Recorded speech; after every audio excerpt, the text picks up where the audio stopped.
রমাজান মাস পেল, গুনাহ মাফ করে নিতে পারলো না, ওই ব্যক্তি ধ্বংস হোক। দোয়া করলেন জিবরাইল, রাসূলকে বলা হলো বলেন আমিন। আমিন মানে আল্লাহ কবুল করো। আমিন মানে কি? আল্লাহ কবুল করো। জিবরাইল বলেন, রাসূল বলেন আমিন। কাদের জন্য? যারা রমজান মাস পাওয়ার পরেও পরিবর্তন হলো না, রমজান মাস পাওয়ার পরেও গুনাহ ছাড়তে পারলো না, রমজান মাস পাওয়ার পরেও হারাম ছাড়তে পারলো না, রমজান মাস পাওয়ার পরেও পরিবর্তন হতে পারলো না, রমজান মাস পাওয়ার পরেও গুনাহগুলো মাফ করে নিতে পারলো না, রমজান মাস পাওয়ার পরেও তাকওয়াশীল হতে পারলো না, ওই ব্যক্তি ধ্বংস হোক। জিবরাইল বললেন, রাসূল বললেন আমিন, আল্লাহ কবুল করো। দ্বিতীয় ধাপে আমি উঠলাম।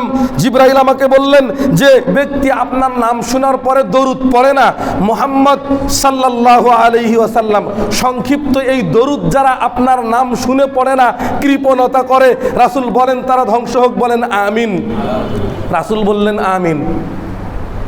তৃতীয় ধাপে যখন উঠলেন, রাসূল সাল্লাল্লাহু আলাইহি ওয়াসাল্লাম জিবরাইল বললেন যে পিতা মাতা দুইজনার যে কোনো একজনকে বার্ধক্য অবস্থায় পাওয়ার পরে, কোন অবস্থায়?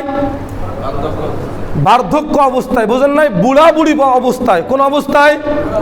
বুড়া বুড়ি পাওয়া অবস্থায়। যে সময়ে পিতা মাতা চলতে পারে না, যে সময়ে কামাই রোজগার বন্ধ হয়ে যায়, যে সময় আর আয় উন্নতি থাকে না, তার চলাফেরা কষ্ট, এমন বার্ধক্য অবস্থায় পিতা মাতা উভয়ের যে কোনো দুইজনের একজনকে পাওয়ার পরে তাদের খেদমত করে জান্নাত ক্রয় করে নিতে পারলো না, রাসূলকে জিবরাইল বললেন দোয়া করেন তারা যেন ধ্বংস হয়ে যায়।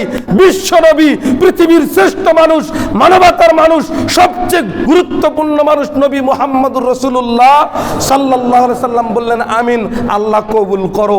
এই তিনটার ভিতরেই আমাদের ধ্বংস। রাসূলের এই দোয়ার, এই বদদোয়ার ভিতরে আমরা সকলেই প্রায় নিমজ্জিত। বলেন ঠিক কিনা? আমাদের পিতামাতা অনেকেই বার্ধক্য অবস্থায়, যে অবস্থায় পিতামাতা চলতে পারে না, ওই অবস্থায় ঘর আলাদা, পিতামাতার বাড়ি আলাদা, রান্না বান্না আলাদা, থাকে তার বিছানা আলাদা, ছেলে থাকে সুন্দর খাট চকিতে, সুন্দর পরিষ্কার পরিচ্ছন্ন রুমে, আর পিতা মাতাকে রাখছে ওই যে গোয়াল ঘরের সাথে, ছাগলের সাথে, গরুর সাথে, মুরগির ঘরের সাথে, ওই রান্নাঘরের সাথে চিপায় চাপায় রাখছে পিতা মাতাকে। বলেন ঠিক কিনা? তো আপনার আমার ব্যবসায় উন্নতি হবে, আপনার আমার কাজে কর্মে, কৃষি ক্ষেত খামারে, চাকরি বাকরিতে সম্মান বাড়বে, কারণ রাসূল বলছেন ধ্বংস হোক। আপনার ধ্বংস হবেই, নিশ্চিত ধ্বংস হবে, উন্নতি হবে না যতদিন পর্যন্ত পিতামাতাকে কাছে টেনে এক বিছানায় না থাকবেন, একসঙ্গে না খাবেন, একসঙ্গে না ঘুমাবেন।